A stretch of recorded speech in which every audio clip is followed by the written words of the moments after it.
Shalom Elevate, dimanapun kita berada, yuk kita siapkan hati kita. Kita mau datang kepadanya.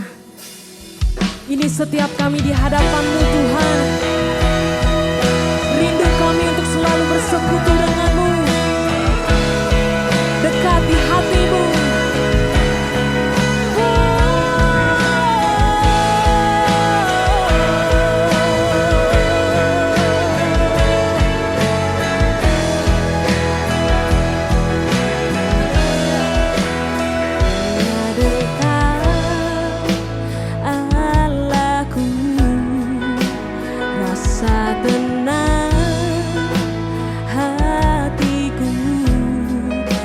Sertai jalanku sepanjang hidupku.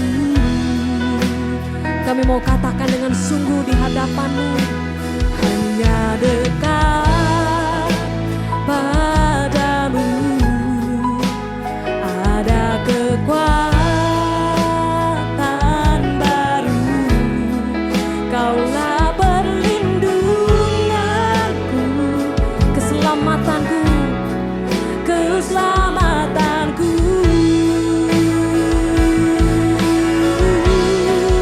Ku ingin selalu bersekutu denganmu, menikmati hadiratmu. Biarkan Roh-Mu tinggal dalam hidupku. Sungguh indah bersamamu.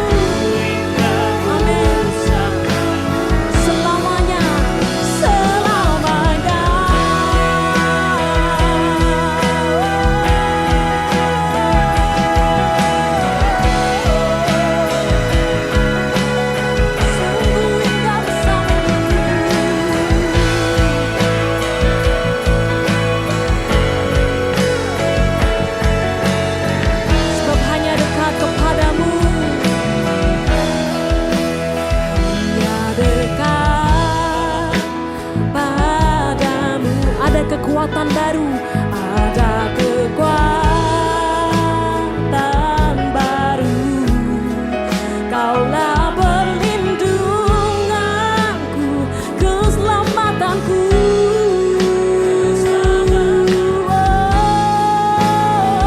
Ku ingin selalu bersekutu dengan menikmati hadirat-Mu. Biarkan Roh-Mu menjamah setiap kami Tuhan. Tinggal dalam hidupku. Sungguh indah ku ingin selalu bersekutu menikmati hadirat-Mu. Biarkan Roh-Mu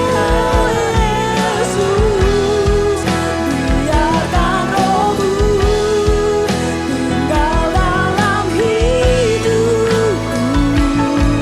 Sungguh indah bersamamu selamanya, selamanya.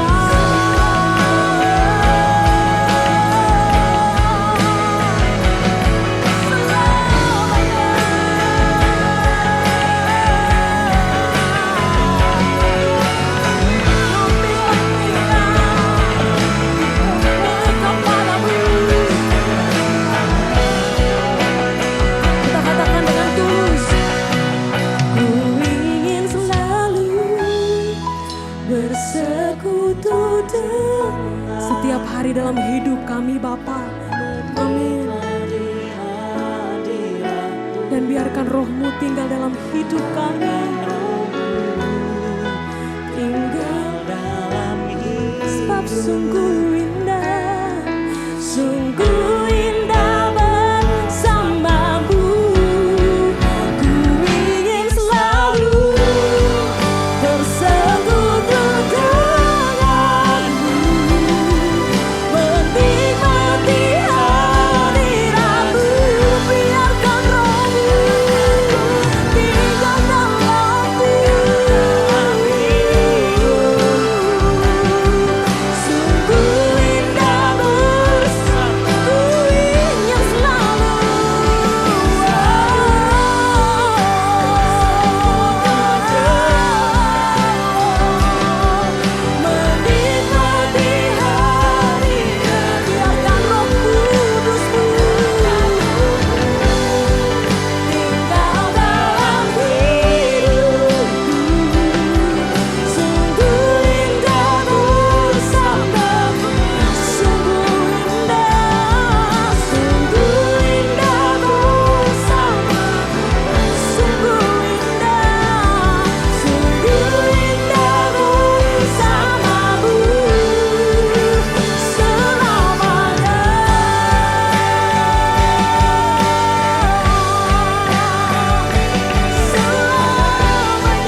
Sungguh indah bersamamu Bapa. Dan ini setiap kami siapkan hati dan roh kami untuk kami memuji-Mu, memuliakan nama-Mu. Biar hanya nama-Mu yang dipermuliakan lewat ibadah ini ya Bapa. Di dalam nama Tuhan Yesus Kristus, kami siap meninggikan nama-Mu. Haleluya, haleluya. Amin. Yuk teman-teman semua yang ada di rumah, kita sama-sama bangkit berdiri. Kita naikkan pujian dan naikkan syukur kita untuk Tuhan siang ini. Come on. Sama-sama kita bertepuk tangan. Katakan, kasih yang begitu besar, lebih kuat dari dosa. Kasih yang menemukanku, selamatkan dan pulihkanku. Ku naikkan syukurku, ku takkan berhenti memuji, meninggikan nama-Mu selalu, menari, memuliakan-Mu. Dibebaskan, dibangkitkan, hidup yang Kau beri, dan kini hanya untuk-Mu. Hey!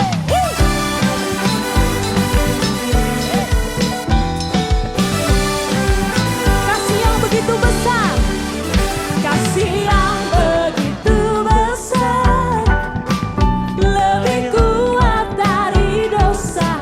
Kasih yang menemukanku, Dia selamatkan dan pulihkanku. Terima kasih Bapa. Ku naikkan syukurku, ku takkan berhenti memuji, meninggikan nama-Mu selalu, menari, memuliakan-Mu. Dibebaskan, dibangkitkan, hidup yang Kau beri, dan kini hanya untuk-Mu. Hey! Karena kasih-Mu yang menyelamatkan setiap kami bersyukur Tuhan.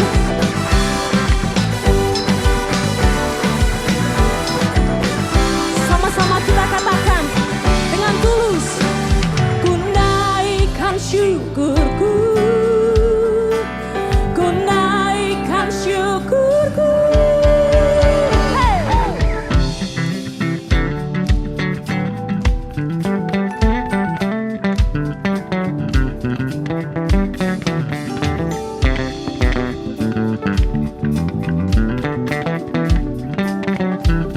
Bersama, ku takkan berhenti memuji, meninggikan nama-Mu selalu, menari, memuliakan-Mu. Dibebaskan, dibangkitkan, hidup yang Kau beri, dan kini, hey, ku takkan berhenti meninggikan nama-Mu, meninggikan nama-Mu. Amin. Dibebaskan, dibangkitkan, hidup yang Kau beri, dan kini hanya untuk-Mu. Hidup yang Kau beri, dan kini hanya untuk-Mu. Sorak-sorai kemuliaan hanya bagi-Mu Tuhan. Sebab terpujilah nama-Mu di bumi dan di sorga, hanya Engkau yang kami sembah. Sama-sama kita bertepuk tangan. Come on.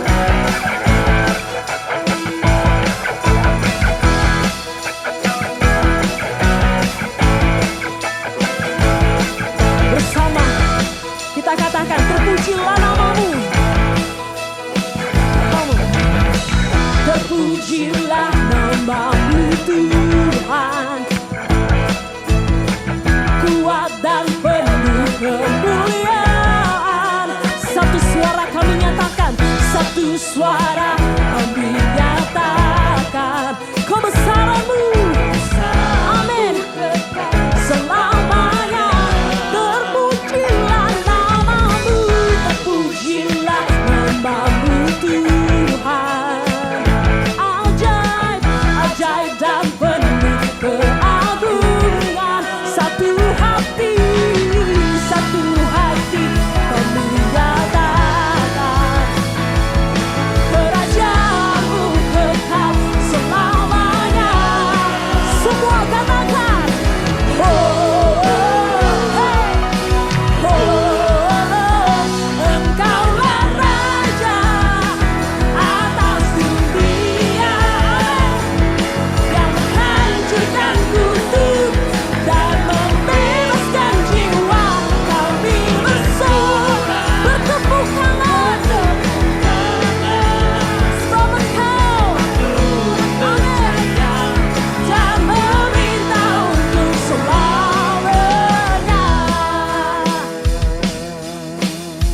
bersama katakan, terpujilah namamu.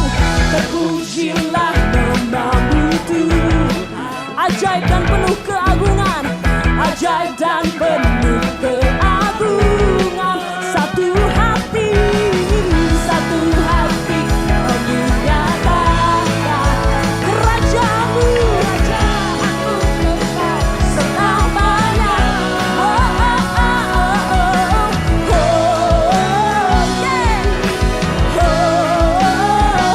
Engkaulah Raja atas dunia, yang menghancurkan kutub dan membereskan jiwa.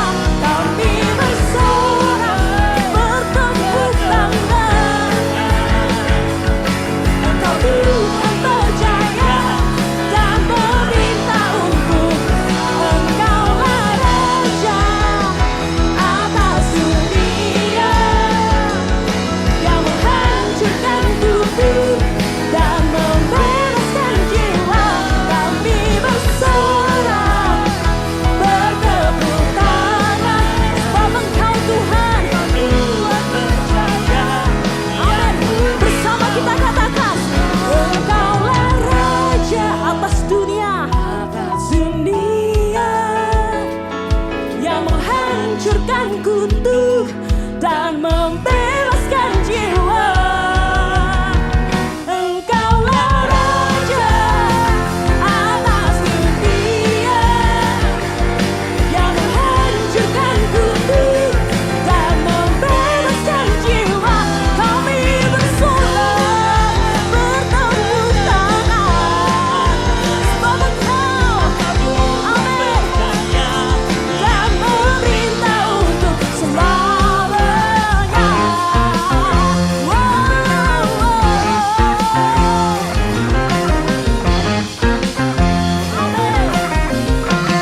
Sorak-sorai kemuliaan hanya bagi Tuhan Yesus Kristus kita. Haleluya. Kami siapkan hati dan pikiran kami Tuhan, untuk kami mendengar kebenaran firman-Mu. Berbicaralah Tuhan.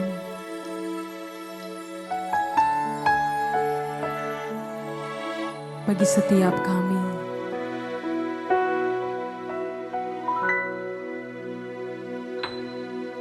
Ku rindu selalu mendengar suara-Mu Tuhan. Roh Kudus berikan hati peka, agar ku pahami kehendak-Mu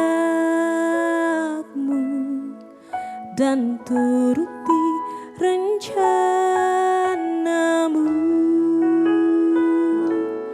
Aku sebagai tanah liat, Engkau penjunanku, ya Tuhan, ku rela Kau bentuk.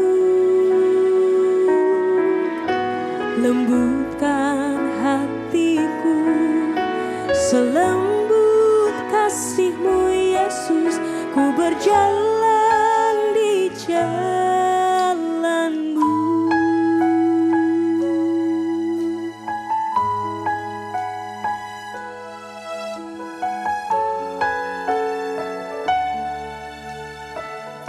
Bersama kita katakan, ku rindu selalu mendengar suara-Mu Tuhan. Roh Kudus berikan hati peka, agar ku pahami kehendak-Mu dan turuti rencana-Mu. Aku sebagai tanah liat, Engkau penjunanku, ya Tuhan, ku rela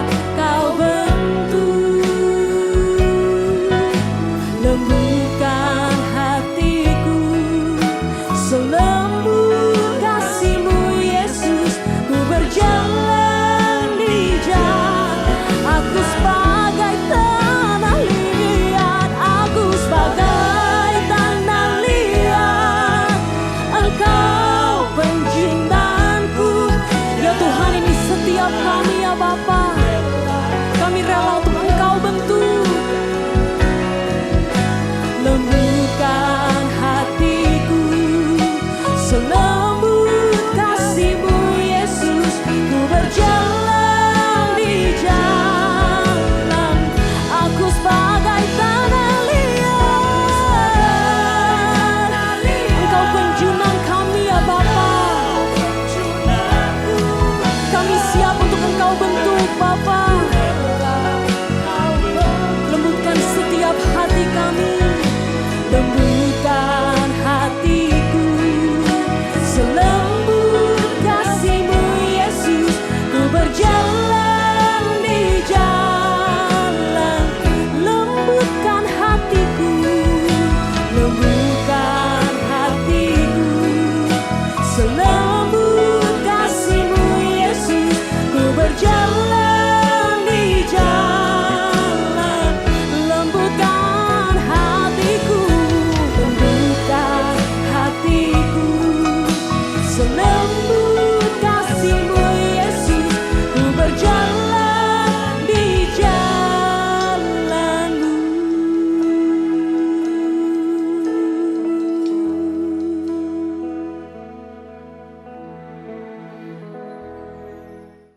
Kita berdoa. Bapa di surga, di dalam nama Tuhan kami Yesus Kristus, kami mengucap syukur kepadamu atas kesempatan yang Tuhan beri bagi kami. Kehidupan yang sudah Tuhan anugerahkan bagi kami di tahun baru ini. Kami memohon ya Tuhan, biarlah penyertaan-Mu di sepanjang kehidupan kami di tahun ini. Dan kami berharap biarlah firman-Mu, suara-Mu yang meneguhkan, menetapkan langkah kami di sepanjang tahun ini. Berbicaralah bagi kami semua ya Bapa, sebab kami membutuhkan Engkau. Di dalam nama Tuhan Yesus Kristus, kami menaikkan doa ini. Haleluya. Amin. Shalom saudara-saudara, senang sekali saya bisa berjumpa dengan saudara-saudara semua di ibadah ini pada awal tahun baru ini. Bagaimana keadaan saudara hari ini? Semoga kita ada dalam keadaan baik, dalam situasi yang baik, dalam perlindungan Tuhan. Saudara-saudara, di tahun baru biasanya orang membuat resolusi tahun baru untuk membangun kehidupan yang baik, dengan harapan segala kebaikan boleh terjadi dalam hidupnya di tahun itu. Apa yang sudah baik semoga bisa dipertahankan. Apa yang kurang baik semoga bisa menjadi lebih baik di tahun ini.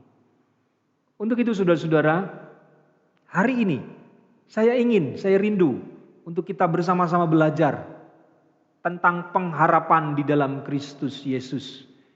Kita berbicara tentang the eternal hope, pengharapan kekal. Tentu yang kita inginkan adalah firman Tuhan. Apa yang Tuhan katakan tentang pengharapan. Saudara-saudara, sesungguhnya kita diselamatkan dalam pengharapan. Itu yang dikatakan oleh Rasul Paulus. Saudara-saudara, umumnya kita mengetahui bahwa kita diselamatkan dalam Kristus Yesus. Tetapi dalam Roma 8 ayat 24, Rasul Paulus berkata, sebab kita diselamatkan dalam pengharapan. Tetapi pengharapan yang dilihat bukan pengharapan lagi. Sebab bagaimana orang masih mengharapkan apa yang dilihatnya? Saudara-saudara, inilah yang disampaikan oleh Rasul Paulus. Intinya adalah tentang manusia diselamatkan dalam pengharapan. Saudara-saudara, Alkitab berbicara banyak tentang pengharapan. Saya akan membacakan beberapa ayat. Lalu nanti kita akan memulai renungan firman Tuhan ini tentang pengharapan. Pertama-tama Titus 3 ayat 7. Supaya kita sebagai orang yang dibenarkan oleh kasih karunia-Nya berhak menerima hidup yang kekal sesuai dengan pengharapan kita. Dan berdasarkan pengharapan akan hidup yang kekal yang sebelum permulaan zaman sudah dijanjikan oleh Allah yang tidak berdusta. Itu Titus 1 ayatnya yang kedua. Sementara Rasul Petrus juga berbicara tentang pengharapan. Pengharapan tentang hidup yang kekal. Terpujilah Allah dan Bapa Tuhan kita Yesus Kristus yang karena rahmat-Nya yang besar telah melahirkan kita kembali oleh kebangkitan Yesus Kristus dari antara orang mati kepada suatu hidup yang penuh pengharapan. Saudara-saudara, jadi memang Alkitab berbicara banyak tentang pengharapan. Jika berbicara tentang keselamatan, keselamatan itu identik dengan hidup kekal. Dan kali ini Rasul Paulus berkata, kita diselamatkan dalam pengharapan. Apa yang dimaksudkan oleh Rasul Paulus? Apa yang dimaksudkan oleh Tuhan? Apa yang dikehendaki oleh Allah melalui firman ini? Jadi saudara-saudara, kita percaya Tuhan Yesus Kristus yang sudah kita peringati kelahirannya di minggu yang lalu. Dia sudah datang ke dalam dunia ini untuk mengerjakan keselamatan bagi manusia, untuk mengampuni dosa manusia. Dia sudah datang ke dalam dunia ini. Dia sudah mati di atas kayu salib, sudah bangkit dan sudah naik ke surga. Dan keselamatan itu sudah Dia sediakan bagi setiap orang yang percaya kepadanya. Jadi saudara-saudara, keselamatan itu sudah kita miliki di dalam Yesus Kristus. Tetapi kita juga berharap untuk diselamatkan, saudara-saudara. Kita berharap suatu saat kelak kita akan menerima keselamatan itu secara sempurna ketika Tuhan Yesus datang yang kedua kali. Jadi saudara-saudara, pengharapan ini berbicara tentang dimensi keselamatan yang akan datang. Keselamatan sudah kita terima dan kita sedang mengerjakan keselamatan itu. Dan pengharapan itu berbicara bahwa keselamatan yang sedang kita kerjakan itu akan kita miliki sepenuhnya. Jadi saudara-saudara, diselamatkan dalam pengharapan. Maksudnya Tuhan Yesus sudah mati di atas kayu salib 2000 tahun yang lalu. Dan kita berharap karya Kristus itu terjadi dalam kehidupan kita bukan saja di masa depan, bukan saja nanti, tetapi hari ini. Kita mendapatkan keselamatan dari Tuhan itu utuh bagi kehidupan kita. Saudara-saudara, pengharapan adalah sesuatu yang sangat penting dalam kehidupan orang percaya. Bahkan saudara-saudara, pengharapan itu penting juga bagi semua orang. Ketika seseorang memulai sebuah bisnis, dia memulai bisnis itu dengan pengharapan bahwa bisnis tersebut akan memberinya keuntungan. Atau ketika seseorang memilih untuk menikah, dia berharap pernikahan itu akan membawa kebahagiaan bagi dirinya, bagi pasangannya. Ketika kita menjalin persahabatan, ketika kita berteman lalu menjalin persahabatan, kita berharap teman dan sahabat kita bisa mengerti kita, bisa memberikan support moral kepada kita, bisa menjadi teman ngobrol, bisa menjadi teman curhat kita. Atau ketika kita memilih sebuah profesi, kita bekerja. Kita memilih profesi, kita bekerja, memilih kuliah, memilih sekolah, lalu kita bekerja. Kita berharap pekerjaan kita itu, profesi kita itu bisa menunjang kehidupan kita. Atau bagi saudara-saudara mungkin yang sudah berkeluarga dan memiliki anak, kita berharap agar anak-anak mendapatkan jodoh yang sesuai dengan hati orang tua. Kemudian mereka bisa mendapatkan masa depan yang baik. Atau ketika orang liburan, saudara-saudara, orang berharap dengan liburan itu bisa memberikan kesenangan bagi mereka, bisa memberikan waktu istirahat dari segala kesibukan, lalu menyempatkan diri berlibur. Dan melalui waktu liburan itu mereka seperti mendapat kesegaran baru, mendapatkan kesenangan, mendapat semangat baru. Orang berharap lingkungannya, dunia sekitarnya bisa menjadi baik. orang-orang bisa bersikap baik kepada dirinya. Nah, itulah contoh-contoh pengharapan saudara-saudara. Bukan hanya bagi orang percaya, tetapi bagi semua orang.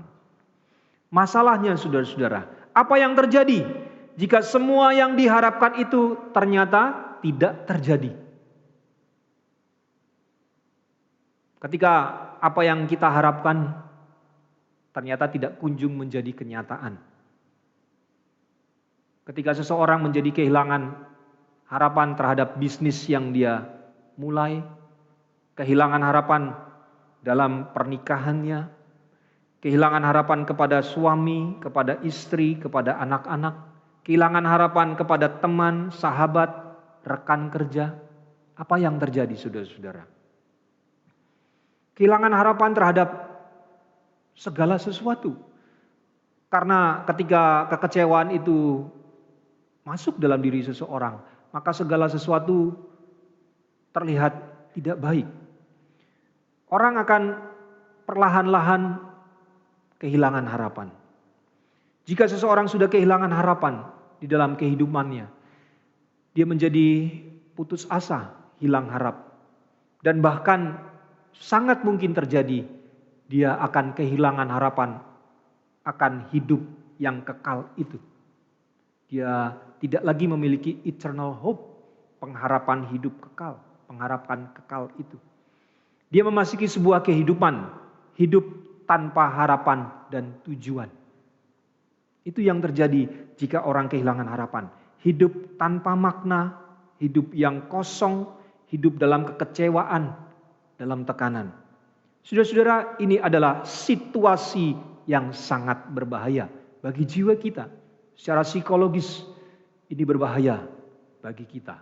Nah, saudara-saudara, bagaimana sikap kita menghadapi pengharapan yang ternyata tidak terwujud? Kalau kita mau jujur, setiap kita pernah mengalaminya atau seringkali atau sedang mengalaminya. Bagaimana kalau kita menghadapi situasi kehidupan yang kehilangan harapan? Apa nasihat firman Tuhan bagi kita? Saudara-saudara, kita mau belajar apa kata Tuhan tentang pengharapan itu. Ibrani pasal 6 ayat yang ke-19, saudara-saudara. Pengharapan itu adalah sauh yang kuat dan aman bagi jiwa kita, yang telah dilabuhkan sampai ke belakang tabir. Saudara-saudara, pengharapan itu sauh yang kuat dan aman bagi jiwa kita. Jadi ketika jiwa kita terancam, pengharapan itu menjadi sauh yang kuat. Sauh itu berguna untuk menjaga sebuah kapal agar tidak diombang-ambingkan oleh gelombang laut. Hidup ini memang tidak rata, saudara-saudara. Bukan seperti air yang tenang. Kenyataannya hidup ini bergelombang, saudara-saudara. Seperti laut yang bergelombang, tidak tenang. Perahu kehidupan kita bisa terombang-ambing. Bahkan bisa kehilangan tujuan, kehilangan arah. Ketika hidup kita menghadapi kekecewaan, kehilangan harapan. Nah, di saat itulah, saudara-saudara, kita mesti ingat firman Tuhan. Kita harus tetap memiliki pengharapan di dalam Tuhan.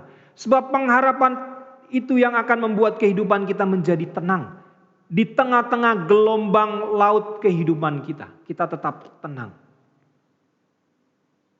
Itulah makanya Alkitab berbicara banyak sekali tentang pengharapan. Dan sesungguhnya keselamatan itu ada di dalam pengharapan. Sebagaimana yang dikatakan oleh Rasul Paulus, bahwa manusia diselamatkan dalam pengharapan. Saudara-saudara, pengharapan adalah tindakan kita untuk mempercayai Tuhan, melakukan apa yang baik di tengah-tengah situasi yang mungkin tidak baik. Kita percaya Tuhan melakukan apa yang baik dalam kehidupan kita, walaupun situasi kita tidak baik saat ini, walaupun apa yang ada di hadapan mata kita itu tidak baik, tapi kita mempercayai Tuhan itu baik dan Dia melakukan apa yang baik dalam kehidupan kita. Saudara-saudara, apa yang baik itu adalah bermuara kepada keselamatan jiwa kita. Bukan apa yang baik menurut pemikiran kita, tetapi baik di sini maksudnya kita mencapai keselamatan jiwa, yaitu kita bisa masuk dalam hidup kekal bersama dengan Tuhan. Itulah pengharapan kita, saudara-saudara. Kita punya pengharapan bukan hanya sampai selama kita hidup di dunia ini, tapi pengharapan yang kita miliki itu jangkauannya sampai melampaui kematian, pengharapan di balik kubur. Jadi kematian itu bukan akhir cerita bagi orang percaya. Kematian itu hanya semacam pintu ya untuk kita masuk kehidupan kekal. Itulah pengharapan yang kita miliki di dalam Kristus Yesus. Kematian sudah dikalahkan oleh Tuhan Yesus Kristus 2000 tahun lalu di atas kayu salib. Ketika dia mengorbankan dirinya menjadi penebus dosa kita, sehingga dosa kita, kesalahan kita, pelanggaran kita tidak lagi mematikan bagi kita. Segala dosa, kesalahan, pelanggaran kita sudah diampuni. Kita memiliki pengharapan di dalam Kristus Yesus. Itu yang Tuhan kerjakan 2000 tahun lalu. Sehingga kita tetap bisa memiliki pengharapan. Sekalipun hidup kita saat ini yang kita lihat mungkin tidak baik. Tetapi kita percaya bahwa pengharapan di dalam Tuhan itu tidak mengecewakan. Jadi saudara-saudara, kita hidup sesungguhnya di dalam pengharapan. Pengharapan adalah atmosfer hidup orang percaya, saudara-saudara. Sebagaimana bumi ini diselimuti oleh nitrogen, oksigen, karbon dioksida atau unsur yang lain seperti argon, menyelimuti bumi kita, menjadi kita sebut sebagai atmosfer. Bumi diselimuti oleh atmosfer. Demikianlah hidup kita, saudara-saudara, diselimuti oleh pengharapan. Tanpa pengharapan kita tidak bisa hidup, saudara-saudara. Tanpa pengharapan di dalam Kristus Yesus kita tidak bisa hidup. Sebagaimana ikan hidup di air. Dia ada di dalam air, diselimuti oleh air, dia di dalam air, dia berenang-renang di air. Kalau kita tarik itu ikan keluar dari air, dia akan mati. Karena dia membutuhkan air untuk hidup. Demikian juga kita, saudara-saudara. Ketika kita keluar dari pengharapan, ketika kita tidak memiliki pengharapan, kita akan mati. Kita tidak bisa hidup tanpa pengharapan. Saudara-saudara, yang penting adalah ketika kita memiliki pengharapan, kita dapat membuat keputusan yang benar. Maka di awal tahun baru ini, milikilah pengharapan di dalam Kristus Yesus. Agar seluruh perjalanan hidup kita di tahun ini, kita bisa memilih dengan benar. Kita bisa mengambil keputusan yang baik, yang benar di hadapan Tuhan. Sebab kalau orang tidak punya pengharapan, saudara-saudara, dia cenderung akan mengambil keputusan yang salah. Seseorang yang memiliki pengharapan yang benar, dia bisa membuat keputusan yang benar. Tetapi jika seseorang memiliki pengharapan yang salah atau tidak memiliki pengharapan, dia akan mengambil keputusan yang salah. Pengharapan yang salah itu sama dengan tidak memiliki pengharapan. Ini yang harus kita pelajari, saudara-saudara. Bagaimana pengharapan kita itu sesuai dengan kehendak Tuhan. Bukan apa yang kita harapkan, tetapi kita berharap kepada Tuhan. Kita tujukan hidup kita kepada Tuhan. Saudara-saudara, jika seseorang tidak berharap sesuatu, atau jika kita tidak berharap kepada sesuatu, jika kita tidak berharap kepada seseorang, bahwa sesuatu dan seseorang itu dapat memberikan kebahagiaan kepada kita, maka kita tidak akan berusaha untuk memiliki sesuatu itu. Atau kita tidak akan berusaha untuk memiliki orang itu. Contohnya misalnya orang menikah. Seseorang yang memilih seseorang untuk menjadi partner, untuk menjadi pasangan hidupnya. Dia berharap orang ini bisa menjadi pasangan hidupku, dia bisa memberikan kebahagiaan kepadaku. Atau aku bisa berjalan bareng dengan dia. Punya harapan baik bersama orang itu. Tentu dia punya usaha untuk menjalin hubungan. Tetapi kalau dia tidak berharap kepada orang itu, tentu dia tidak akan menjalin hubungan dengan orang itu. Atau ketika seseorang punya hobi ya memancing, dia berharap dengan memancing itu dia bisa mendapatkan kesenangan, maka dia berusaha di waktu senggangnya dia harus memancing. Karena dia berharap dengan menjalankan hobinya itu dia bisa mendapatkan kesenangan. Tetapi kalau dia tidak berharap bahwa kegiatan memancing itu bisa memberikan kesenangan, tentu dia tidak akan melakukan itu, saudara-saudara. Nah, jadi betapa penting pengharapan itu, saudara-saudara. Bukan saja kita menjaga jangan sampai kita kehilangan harapan, tetapi bagaimana pengharapan kita itu bisa benar sesuai dengan kehendak Allah. Karena orang yang memiliki pengharapan yang salah itu sama dengan orang yang tidak memiliki harapan. Karena seseorang yang memiliki harapan yang salah berarti dia tidak memiliki harapan yang benar. Memiliki harapan yang salah sama dengan tidak memiliki harapan. Nah, inilah yang Tuhan inginkan bagi kita semua, saudara-saudara. Bagaimana kita memiliki pengharapan di dalam Kristus Yesus. Kitab Roma, saudara-saudara, berbicara banyak tentang keselamatan. Dan keselamatan itu sangat berhubungan di dalam pengharapan. Abraham berharap dalam ketiadaan harapan. Ini yang disampaikan oleh kitab Roma, saudara-saudara. Pasal 4 ayat 18. Sebab sekalipun tidak ada dasar untuk berharap, namun Abraham berharap juga dan percaya bahwa ia akan menjadi bapa banyak bangsa menurut yang telah difirmankan. Demikianlah banyaknya nanti keturunanmu. Saudara-saudara, Abraham berharap ketika tidak ada dasar untuk berharap. Jadi ketika saudara-saudara melihat apa yang di depan mata itu ternyata tidak sesuai dengan harapan kita. Artinya kita tidak memiliki dasar untuk berharap karena apa yang kita lihat itu tidak menjanjikan, tidak memberikan pengharapan. Tidak ada dasar untuk berharap. Itulah yang dilakukan Abraham, saudara-saudara. Dia percaya sekalipun tidak punya dasar untuk percaya. Dia berharap sekalipun tidak ada dasar untuk dia berharap. Tuhan yang berkata kamu akan memiliki keturunan yang banyak. Banyaknya keturunanmu itu akan seperti bintang di langit dan pasir di pantai. Begitu banyak. Tetapi saat itu satu pun tidak. Dia tidak memiliki anak. Satu pun tidak. Bahkan saat itu kondisi istrinya sudah tidak mungkin mengandung dan melahirkan. Jadi sama sekali tidak ada dasar bagi Abraham untuk berharap.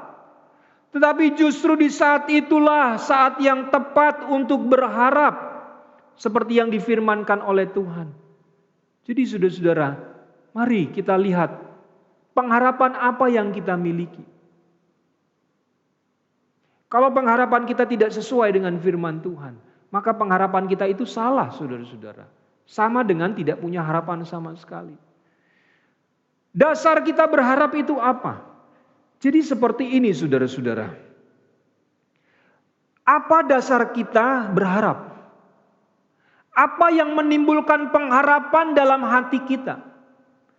Hal-hal apa yang memunculkan pengharapan di dalam hidup kita? Itu yang Tuhan kehendaki dalam hidup kita. Agar kita tahu bagaimana berharap dan dari mana sumber pengharapan kita. Abraham menjadi contohnya. Ketika tidak ada dasar untuk berharap, Abraham tetap berharap. Ini memang tidak mudah, saudara-saudara.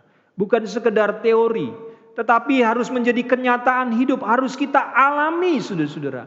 Kalau saudara-saudara tidak mengalami, saudara-saudara tidak akan pernah tahu bagaimana berharap di dalam Tuhan itu. Nah, selanjutnya firman Tuhan menjelaskan Roma 5 ayat 2 sampai 4. Oleh Dia kita juga beroleh jalan masuk oleh iman kepada kasih karunia ini. Di dalam kasih karunia ini kita berdiri dan kita bermegah dalam pengharapan akan menerima kemuliaan Allah. Dan bukan hanya itu saja, kita malah bermegah juga dalam kesengsaraan kita. Karena kita tahu bahwa kesengsaraan itu menimbulkan ketekunan. Dan ketekunan menimbulkan tahan uji. Dan tahan uji menimbulkan pengharapan. Nah, saudara-saudara, inilah yang firman Tuhan katakan. Bagaimana seharusnya orang berharap? Dari mana pengharapan itu timbul? Jika saudara-saudara memiliki pengharapan tetapi pengharapan itu salah, sama saja saudara tidak memiliki pengharapan. Karena pengharapan yang saudara miliki itu salah. Nah, pengharapan yang benar adalah pengharapan hidup kekal sebagaimana yang disampaikan oleh firman Tuhan. Firman Tuhan berkata bahwa pengharapan itu timbul dari tahan uji. Bagaimana seseorang tahan uji? Seseorang tahan uji ketika dia tekun. Dan bagaimana orang bisa menjadi tekun? Ketika seseorang masuk di dalam kesengsaraan. Inilah rahasianya, saudara-saudara, yang tidak dipahami oleh banyak orang. Atau tidak mau dipahami oleh banyak orang. Karena pikiran orang salah. Orang tidak mengerti firman Tuhan. Orang tidak berpikir sebagaimana firman Tuhan berbicara. Saudara-saudara, pengharapan itu awalnya dari kesengsaraan. Kesengsaraan tadi identik, saudara-saudara, dengan apa yang dialami oleh Abraham. Tidak ada dasar untuk berharap. Ketika apa yang dilihat oleh mata kepalanya ini ternyata tidak ada harapan sama sekali. Bahkan keadaan yang dia hadapi itu penderitaan, kesengsaraan. Bagaimana berharap? Karena yang dialami justru kesengsaraan. Ini rahasia firman Tuhan. Saudara-saudara, yang di awal tahun baru ini dibukakan bagi kita semua. Bahwa pengharapan kekal itu muncul dari kesengsaraan. Kita malah bermegah juga dalam kesengsaraan. Ini memang aneh firman Tuhan, saudara-saudara. Mana ada orang bermegah dalam kesengsaraan? Orang bermegah dalam mobil mewah, rumah mewah, harta, segala macam kemuliaan dunia. Yang memang, saudara-saudara, selama kita hidup di dunia ini, selama kita hidup di bumi ini, kita membutuhkan sumber daya alam, sumber daya manusia. Kita membutuhkan semua itu. Tetapi ingat, semua itu bukanlah segala-galanya. Yang segala-galanya adalah Tuhan. Amin, saudara-saudara. Apa yang Tuhan katakan, itulah yang segala-galanya dalam hidup kita. Dan apa yang Tuhan katakan itu menjadi dasar pengharapan kita. Dasar pengharapan kita bukan apa yang kita lihat dengan mata kepala, bukan apa yang kita alami selama kita hidup di dunia ini, tetapi apa yang Tuhan katakan, apa yang firman Tuhan katakan, itulah dasar pengharapan kita. Rasul Paulus berkata kita malah bermegah juga dalam kesengsaraan kita, bukan kesengsaraan orang lain. Kesengsaraan kita. Artinya seseorang harus masuk di dalam kesengsaraan hidup untuk dapat memiliki pengharapan. Kok begitu, Pak? Ya memang begitu. Apa kata firman Tuhan? Kesengsaraan ini banyak hal ya saudara-saudara. Kesengsaraan badani, kesengsaraan jiwani. Mungkin secara lahiriah seseorang tidak mengalami kesengsaraan. Tetapi siapa sangka, siapa kira mungkin jiwanya sedang tertekan, jiwanya sedang sengsara. Saudara-saudara, kiranya sudah menjadi hal yang umum. Ada artis-artis yang memiliki popularitas, memiliki uang banyak, tetapi mereka mati bunuh diri. Mereka mati overdosis. Di puncak kejayaannya, mereka bunuh diri. Di puncak kejayaannya, mereka mati overdosis. Kelihatannya mereka memiliki segala-galanya, memiliki harta, kekayaan, popularitas, tetapi ternyata jiwanya tidak berbahagia. Jiwanya sengsara. Jadi kesengsaraan itu bisa ada dua, saudara-saudara. Kesengsaraan lahiriah dan kesengsaraan jiwani. Mungkin secara lahiriah dia tidak terlihat sengsara. Tetapi ternyata jauh di dalam sana dia sedang sengsara. Atau sebaliknya, saudara-saudara. Secara lahiriah kelihatannya dia sengsara. Tetapi jauh di dalam sana dia merasakan ketenangan abadi. Inilah rahasia firman Tuhan, saudara-saudara. Bagaimana pengharapan itu timbul? Pengharapan timbul pertama-tama dari kesengsaraan. Melalui kesengsaraan itu kita diajarkan disiplin, tekun, berdoa, melayani Tuhan, merenungkan firman Tuhan. Sekalipun keadaan sulit kita tetap tekun berdoa. Sekalipun keadaan sulit kita tetap tekun membaca firman Tuhan. Sekalipun keadaan sulit kita tetap tekun melayani Tuhan. Nah, kesengsaraan itu akan menimbulkan ketekunan. Ketekunan itu akan membuat seseorang tahan uji. Dan ketika orang tahan uji, akan muncul pengharapan dalam hidupnya. Saudara-saudara, itu yang dikatakan firman Tuhan. Dan ketahuilah saudara-saudara, pengharapan yang demikian tidak mengecewakan. Saat ini saudara akan mengerti mengapa seseorang berharap, pengharapannya tinggi, tetapi ternyata dia kecewa. Karena pengharapannya itu tidak menjadi kenyataan. Kenapa itu bisa terjadi? Karena pengharapan yang dia miliki itu tidak sesuai dengan firman Tuhan. Apa yang dia kerjakan, apa yang sudah dia mulai, apa yang sudah dia bangun, ternyata itu mengecewakan dia. Karena tidak sesuai dengan apa yang Tuhan katakan. Nah, saudara-saudara, di tahun yang baru ini, mari kita memulai suatu hidup baru di dalam Tuhan. Kita dilahirkan kembali seperti kata Petrus tadi. Sehingga kita masuk dalam hidup yang penuh dengan pengharapan. Pengharapan yang sesuai dengan apa kata Tuhan. Pengharapan demikian tidak mengecewakan, saudara-saudara. Pengharapan yang muncul dari situasi sikap yang tahan uji, dari ketekunan, melalui kesengsaraan, pengharapan seperti itu tidak pernah mengecewakan, saudara-saudara. Ini berkat bagi saya dan saudara-saudara semua, bagi kita semua. Ini berkat tahun baru bagi kita semua. Bagaimana kita memiliki pengharapan kekal di dalam Yesus Kristus. Kita mengerti bagaimana seharusnya kita berharap. Dan dari mana sumber pengharapan kita itu, saudara-saudara. Seperti yang firman Tuhan katakan. Saudara-saudara, dosa membuat manusia takluk kepada kesia-siaan. Manusia takluk kepada ketiadaan makna. Manusia takluk kepada kesia-siaan. Manusia mengerjakan ini, mengerjakan itu, tetapi segala sesuatu adalah sia-sia. Saudara-saudara, seperti apa kata firman Tuhan? Roma pasal 8 ayatnya yang ke-20. Karena seluruh makhluk telah ditaklukkan kepada kesia-siaan, bukan oleh kehendaknya sendiri, tetapi oleh kehendak Dia yang telah menaklukkannya. Saudara-saudara, ini ayat tidak mudah dimengerti. Karena ayat ini berkata, seluruh makhluk sudah ditaklukkan kepada kesia-siaan. Bukan oleh kehendak makhluk itu, bukan oleh kehendak manusia, tetapi oleh kehendak Dia, oleh kehendak Allah. Jadi Tuhan Allah menghendaki manusia ditaklukkan oleh kesia-siaan. Apa maksudnya?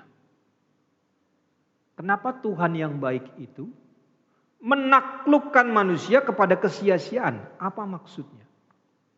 Jadi maksudnya seperti ini, saudara-saudara. Manusia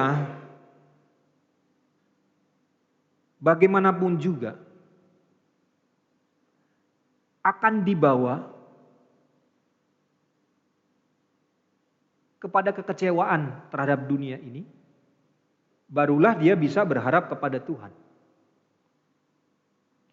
Selama kita masih menaruh harap kepada sumber daya alam, sumber daya manusia, kita tidak akan pernah menaruh harap kepada Allah.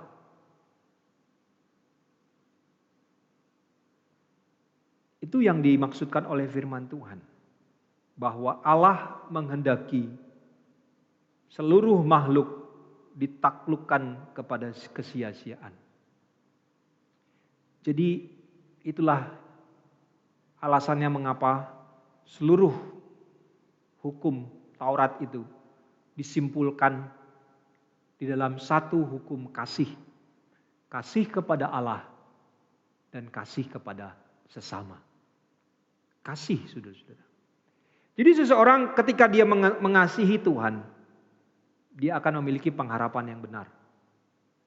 Ketika seseorang mengasihi Tuhan dan mengasihi sesamanya, dia akan memiliki pengharapan yang benar. Tetapi jika seseorang tidak mengasihi Tuhan dan tidak mengasihi sesamanya, apapun yang dia miliki, pengharapannya salah. Sekalipun kelihatannya baik, tetapi jika dia tidak mengasihi Allah dan tidak mengasihi sesama, itu semua sia-sia.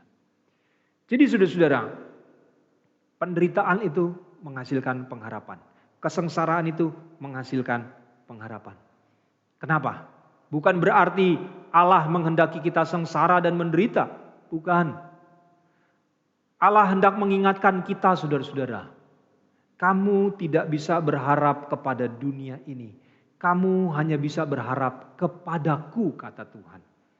Jadi itulah pengharapan kekal kita, saudara-saudara. Pengharapan akan hidup kekal.